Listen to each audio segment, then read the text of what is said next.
Magandang araw! Hello guys! For today's video, samahan nyo nga kami at pupunta kami dun sa lote namin ngayong hapon. Since hapon na nga, niyaya ko nga si Jeff at si Ian na pumunta doon sa lote namin para maglinis at magamas kahit saglit lang. At ito na nga, papunta na nga kami at ayan si Cooper, kasama na naman siya. Kahit saang gala talaga ay kasama namin niya. Dito nga pala kami dumaan sa diversion guys kasi maganda yung view dito. Next view. Uy, ngayon nga lang pala ulit ako nag voice over and then nag-edit ng mga mini vlogs kasi nakakatamad mag-edit, char.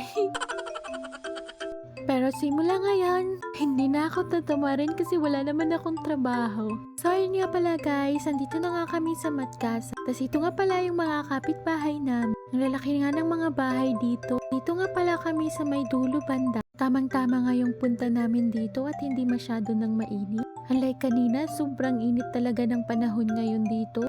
Diyan din ba sa inyo guys? Mainit din ba? Summer feels ano? So ayun na nga, dito na nga kami sa lote namin. Tinaniman nga pala namin ito guys ng mga sagi. Tapos gulay. Yung iba nga ay na-harvest na din namin at hindi na nagbunga. Nakita nyo yun dati, yung mga talong ko. Tapos yun nga yung kalamansi ko. Ang dami palang bunga niya, naubos ko na din kuha. Tapos yun nga pala yung mga balinghoy namin. Yung saging namin, meron na ding bunga yung puno na isa. So ayun nga guys, tinampukan ko nga pala muna itong talong. Kasi medyo tumataba na siya ulit. Tinanggalan nga pala yan ni Jeff ng dahon para panibagong tubo daw. Sabi ko nga, pwede kaya yun?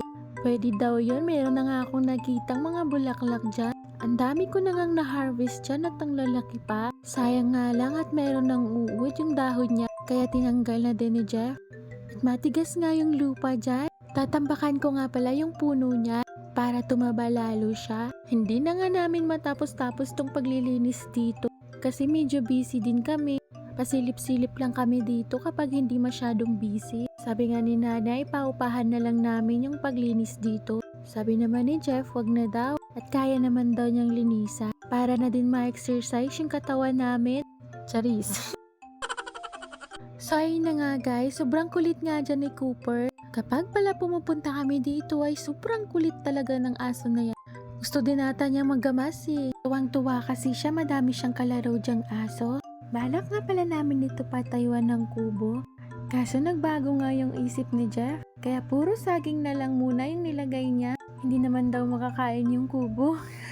Pahingaan lang ba? Tsaka na daw yun kapag marami na kaming tanim dito. Bubungkalin ko nga sana dito sa gilid. Kasi tataniman ko ng luya. At bigla ko ngang nabungkal yung laman ng balinghoy namin. Madami na palang laman. So ayun, nakakuha kami. Masarap din ito gataan. Tapos lagyan ng asukal. Naghahanap nga ako nito last week. Kasi balak ko sanang gawin kasaba cake. Parang ang sarap kasi diba? Uy, kasaba cake. Tuwang-tuwa nga ako dyan at madaming laman yung kamuting kahoy namin.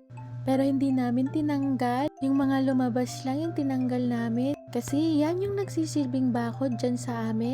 So ayan, diniligan na nga ni Jeff yung mga kalamansi. Para daw mabuhay yung mga ugat-ugat. Huy, ugat-ugat. Medyo mainit pa nga konti pero hindi na katulad kanina. Kaya ayan, nagtulungan na din kami para magtaba. Salitan nga kaming dalawa dyan para daw mabilis.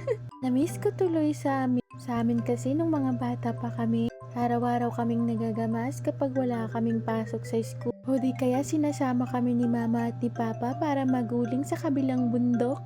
Ay, kailan kaya ako makauwi sa probinsya namin? Masyadong busy pa kasi ngayon. Pag-iipunan ko muna. Medyo malaking budget kasi kapag umuwi doon. Sa ngayon, focus muna tayo kung saan tayo kumikita. Hoy! Ayun na nga, nilinisan ko na din dito sa may gilid para maganda tignan doon sa labas. Nakakatuwa nga yung kalamansi ko na yan. Madami na din naming nakuha dyan. Markot kasi yan, kaya pandak siya. Medyo pawis na nga ako dyan. Ang ganda pala sa katawan kapag palagi kang pinapawisan. Tapos ayan, ako naman yung pinagtabas ni Jeff. Tapos siya naman yung tagahila ng damo. Huwag ko daw hawakan yung damo kasi matalim yung itak namin. Baka masugatan ako. Uy, takot yarn. Oo, tama nga. Baka kasi masugatan ako eh. Wala kang tagalaba. Charis. So ayun, mga isa't kalahating oras din kami din ngayon. Hapon na nga at nagayaya na din si Ian pa uwi. Kaya yun, umuwi na din kami. At madami na ding nag-chat sa akin kasi mag-cash out. Pag-uwi nga namin, dumiretso nga ako dito sa tabing dagat.